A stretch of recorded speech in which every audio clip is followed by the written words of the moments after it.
హైదరాబాద్ లో కేంద్ర మంత్రి కిషన్ రెడ్డి మీడియాతో మాట్లాడుతున్నారు. లైవ్ లో చూద్దాం. దేవాలయాల మీద దాడులు జరుగుతూ ఉంటే ఏం చేస్తున్నారు పోలీసులని అడుగుతా ఉన్నాను. మజ్లిస్ పార్టీ నాయకుడు అసదుద్దీన్ కనిసైగల్లో పోలీసు అధికారులు నియామకం జరుగుతుంది. హైదరాబాద్లో పోలీస్ కమిషనర్ ట్రాన్స్ఫర్ చేస్తారు. హైదరాబాద్లో మజ్లిస్ పార్టీ ఆదేశాలతో, రాహుల్ గాంధీ ఆదేశాలతో. మరి ఈరోజు హైదరాబాద్లో ఇన్ని రకాలుగా దేవాలయం మీద దాడులు జరుగుతూ ఉంటే పోలీసులు ఏం చేస్తూ ఉన్నారు, ముఖ్యమంత్రి ఏం చేస్తుండో చెప్పాల్సిన అవసరం ఉంది. ఎన్నడూ లేదు. వరుసగా హైదరాబాద్ చుట్టుపక్కల జిల్లాలలో వరుసగా దాడులు జరుగుతూ ఉంటే కేసులు ఎవరి మీద పెడతా ఉన్నారు? తాము ఆవేదన వ్యక్తం చేసినటువంటి భక్తుల మీద పెడతా ఉన్నారు. ఎవరిని జైలుకు పంపిస్తున్నారు? ఎవరి మీద హత్యానేరాలు మోపి కేసులు పెడతా ఉన్నారు? హిందువుల మీద, హిందూ భక్తుల మీద కేసులు పెడుతున్నది పోలీసు. అంటే ఇది అసదుద్దీన్ ఓవైసీ కనిసైగల్లో పనిచేసేటువంటి ఈ యొక్క పోలీస్ వ్యవస్థ, రేవంత్ రెడ్డి ప్రభుత్వము వ్యవహార తీరుకు అద్దం పడతా ఉంది.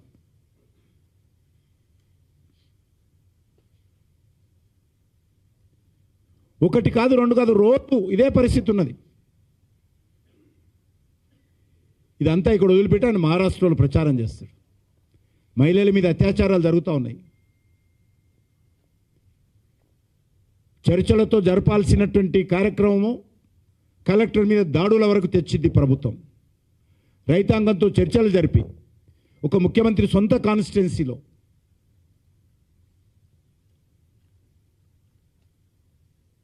ఏ ఫ్యాక్టరీ పెట్టాలన్నా, ఎక్కడ భూసేకరణ చేయాలన్నా రాష్ట్ర ప్రభుత్వ బాధ్యత అది. రైతులతో ఒకటి కాకపోతే రెండు సార్లు, రెండు కాకపోతే మూడు సార్లు చర్చలు జరపాలి. మంత్రుల టీమ్స్ ఏర్పాటు చేయాలి. రైతులతో మాట్లాడి వాళ్ళ ఆవేదన అర్థం చేసుకొని భూసేకరణ చేయాలి, తప్పులేదు. కానీ ఈరోజు సొంత కాన్స్టిట్యున్సీలోనే, ముఖ్యమంత్రి గారు సొంత కాన్స్టిట్యున్సీలోనే భూసేకరణ సంబంధించి కలెక్టర్ మీద దాడి జరగడము, రైతుల మీద కేసులు పెట్టడము, జైలుకు పంపించడము. ఎక్కడ పోతుంది ప్రభుత్వం అని అడుగుతా ఉన్నాను. ఇదా తెలంగాణ సమాజం కోరుకున్నటువంటి నూతన తెలంగాణ?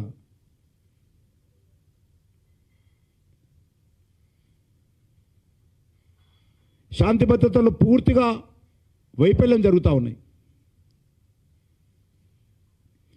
ఎన్నికలకు ముందు ఇచ్చినటువంటి హామీలు మీరు ఒక్కసారి ఆలోచన చేయాలి. ప్రభుత్వం ఏమి హామీలు ఇచ్చామో, ఇంతవరకు ఏం చేశామో, ఎప్పుడు చేస్తామో, అసలు కనీస భవిష్యత్తులో ఈ హామీలు అమలు చేసేటువంటి అవకాశం ఉందా? ఆర్థిక వనరుల సేకరణలో ఏమైనా ఆలోచన ఉందా? ఎంతసేపు అప్పుల మీద తప్ప వేరే దృష్టి లేదు. జీతాలు ఇవ్వలేనటువంటి పరిస్థితి ఉన్నది. ఏ కాంట్రాక్టర్ కూడా ఈరోజు టెండర్లో పాల్గొనే పరిస్థితి తెలంగాణలో లేదంటే తెలంగాణ ఆర్థిక వ్యవస్థ ఏ రకంగా దిగజారిందో అర్థం చేసుకోవచ్చు. అది చిన్న పని కానీ పెద్ద పని కానీ. హైదరాబాద్లో రోడ్ల మీద గోతులు పడితే గోతులు పుడిచేటువంటి 5 లక్షల కాంట్రాక్టరు, 2 లక్షల కాంట్రాక్టర్ కూడా ఈరోజు ముందుకు వచ్చే పరిస్థితి లేదు. అందుకే ఈరోజు తెలంగాణలో అభివృద్ధి కార్యక్రమాలన్నీ కూడా కుంటుపడే పరిస్థితి వచ్చింది. అప్పులు దొరకని పరిస్థితి. ఈరోజు తెలంగాణ రాష్ట్రానికి కేసీఆర్ పుణ్యమా అని 8 లక్షల కోట్ల దోపిడీ జరిగితే అప్పు చేసి అన్ని వర్గాల ప్రజల మీద అప్పుల భారం మోపితే కాంగ్రెస్ పార్టీ అధికారంలోకి వచ్చిన తర్వాత ఏమైనా మెరుగైతుందా అని అనుకుంటే ఈ ప్రభుత్వం కూడా అప్పుల ప్రభుత్వంగా మారిపోయింది. ఎవరిస్తారో అప్పులను ఎదురు చూడడమే తప్ప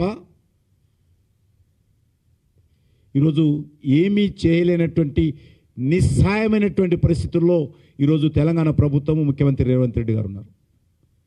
తెలంగాణ ప్రజల బతుకును ఈరోజు నడి రోడ్డున కేసీఆర్, రేవంత్ రెడ్డి వదిలేసిపోయే పరిస్థితి ఏర్పడింది. వీళ్ళ మాటల కారణంగా, వీళ్ళ అనాలోచిత చర్యల కారణంగా వీళ్ళ ఓటు బ్యాంకు రాజకీయాల కారణంగా ఈరోజు తెలంగాణ డెవలప్మెంట్ కుంటుపడే ప్రమాదం ఏర్పడింది. అభివృద్ధి కార్యక్రమాలు చేపట్టలేనటువంటి పరిస్థితి ఏర్పడింది. రియల్ ఎస్టేట్ రంగం కుదేలైపోయింది. వ్యాపార రంగం విశ్వాసం లేకుండా పోయింది. పెట్టుబడులు వచ్చే పరిస్థితి లేదు.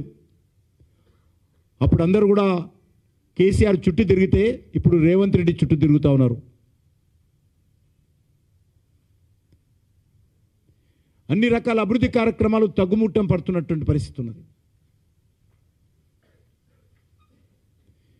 ఈ రెండు పార్టీల పరిస్థితి ఏంటంటే, మీరు మమ్మల్ని తిట్టండి, మేము మిమ్మల్ని తిడతాము, ప్రజలు మనల్ని చూస్తే చాలు, వాళ్ళకి ఇచ్చినటువంటి హామీలు అమలు చేయకుండా మేము చేయలేదు మీరు చేయకూడదు అన్నట్టుగా వ్యవహరించే చందంగా ఉంది. మీరు మమ్మల్ని విమర్శించండి, మేము మిమ్మల్ని విమర్శిస్తాం. ఇదా తెలంగాణ కావాల్సింది అడుగుతా ఉన్నాను.